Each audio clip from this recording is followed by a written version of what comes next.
Nous continuons notre lecture. Donc, comme, même avec un œil pur, c'est-à-dire avec un cœur simple et sincère, on ne peut lire dans le cœur d'un autre, ce sont les tentations qui mettent toujours ce que les actes ou les paroles laissent ignorer. Or, il y a deux espèces de tentations, ou l'espoir d'acquérir quelques avantages temporels, ou la crainte de le perdre. Il faut bien prendre garde tout en cherchant la sagesse qui ne se trouve que dans le Christ, en qui sont cachés tous les trésors de la sagesse et de la science. Il faut bien prendre en garde de ne pas nous laisser tromper, sous le nom du Christ, par des hérétiques ou par des gens peu éclairés et partisans de ce siècle.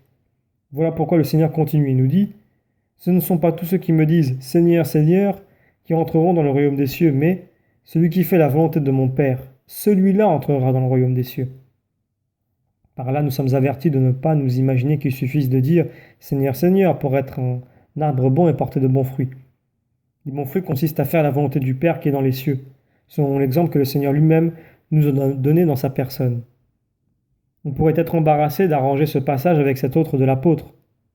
Personne parlant dans l'Esprit de Dieu ne dit anathème à Jésus, et personne ne peut dire Seigneur Jésus que par l'Esprit Saint. En effet, d'une part, nous ne pouvons dire que les hommes ayant l'Esprit Saint n'entreront pas dans le royaume des cieux s'ils persévèrent jusqu'à la fin, et de l'autre, nous ne pouvons affirmer que ceux qui disent Seigneur, Seigneur et n'entrent pas dans le royaume des cieux ont l'Esprit Saint. Que signifient donc ces paroles?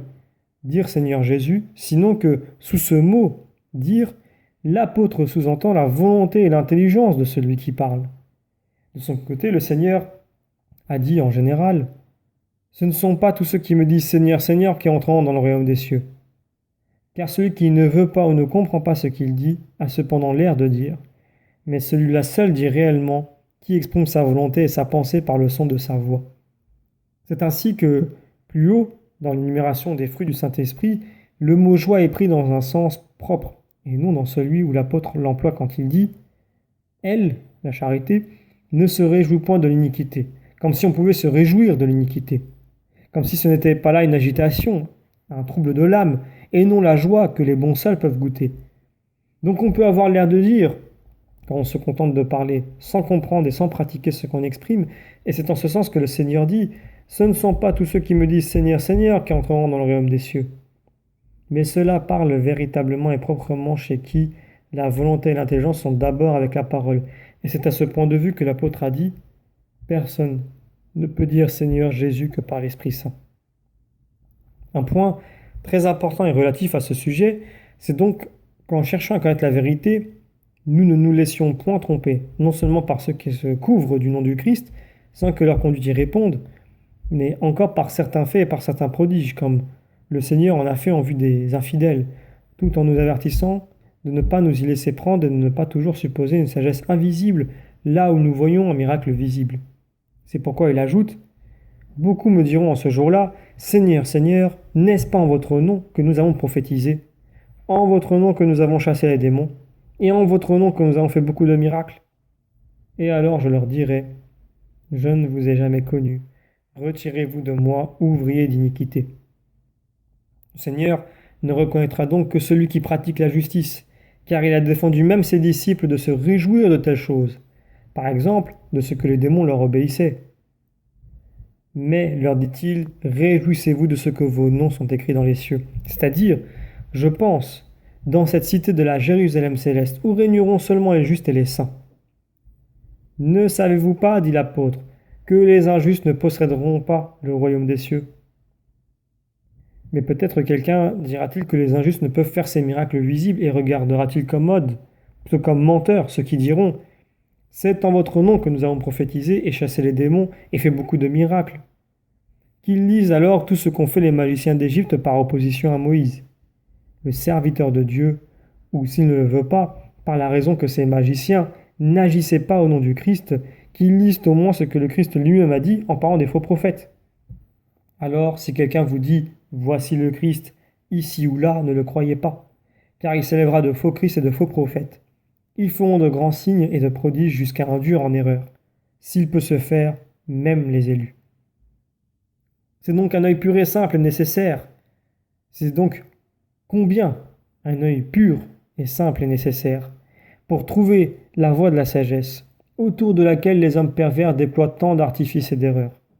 Échapper à toutes leurs embûches, c'est parvenir à la paix assurée, à l'immuable et solide sagesse. Car il est extrême de ne pas voir dans la chaleur de la discussion et de la dispute ce qu'il n'est donné qu'à un petit nombre de voir, vu que le bruit de la contradiction est peu de choses, quand on n'en fait pas soi-même. C'est à cela que se rattachent ces paroles de l'apôtre. Il ne faut pas qu'un serviteur de Dieu dispute, mais qu'il soit doux envers tous, docile, capable d'enseigner, parle, reprenant modestement ceux qui sont d'une opinion opposée, dans l'espérance que Dieu leur donnera un jour l'esprit de pénitence pour connaître la vérité. Donc, bienheureux les pacifiques parce qu'ils seront rappelés enfants de Dieu. Il faut par conséquent bien faire attention à la terrible conclusion de tout ce discours. Ainsi, quiconque entend ces paroles que je dis et les accomplit sera comparé à un homme sage qui a bâti sa maison sur la pierre. En effet, ce n'est qu'en agissant qu'on donne de la solidité à ce qu'on entend ou à ce qu'on comprend. Et si le Christ est la pierre, comme l'enseignent plusieurs endroits des Écritures, celui-là bâti sur le Christ qui met ses leçons en pratique. La pluie est descendue, les fleuves se sont débordés, les vents ont soufflé et sont venus fondre sur la pierre. Celui-là ne craint donc pas les superstitions ténébreuses, car la pluie n'a pas d'autre signification quand on la prend en mauvais sens, ni les vaines rumeurs des hommes que l'on compare au vent, ni le torrent de cette vie, l'entraînement des concupiscences charnelles qui inondent, pour ainsi dire, la terre. En effet, voilà les trois genres d'adversité qui abattent l'homme que la prospérité séduit. Mais on n'a rien à en craindre quand on a une maison fondée sur la pierre, c'est-à-dire quand on ne se contente pas d'entendre les ordres du Seigneur, mais qu'on les accomplit. Celui au contraire qui les entend et ne les accomplit pas est grandement exposé à tous ces périls, car il n'a pas de fondement solide. En entendant et en n'accomplissant pas, il élève un édifice ruineux. Le Christ ajoute donc: et quiconque entend ces paroles que je dis et ne les accomplit point sera semblable à un homme insensé qui bâtit sur le sable. La pluie est descendue, les fleuves se sont débordés, les vents ont soufflé et sont venus fondre sur cette maison, et elle s'est écroulée, et sa ruine a été grande. Or, il arriva que lorsque Jésus eut achevé ses discours, le peuple était dans l'admiration de sa doctrine, car il les instruisait comme ayant autorité, et non comme leurs scribes et leurs pharisiens. J'ai indiqué plus haut que tout avait été prédit par le psalmiste, quand il disait « J'agirai en mettant ma confiance en lui ». Les paroles du Seigneur sont des paroles pures, de l'argent éprouvé par le feu, dégagé de la terre, purifié jusqu'à 7 fois. C'est ce nombre 7 qui m'a fait rattacher ces préceptes aux 7 sentences que le Seigneur a exprimées en commençant de ce discours, et aux 7 opérations du Saint-Esprit mentionnées par le prophète Isaïe. Mais soit qu'on adopte cette division, soit qu'on en préfère une autre, il faut accomplir ce que nous avons appris du Seigneur, si nous voulons bâtir sur la pierre.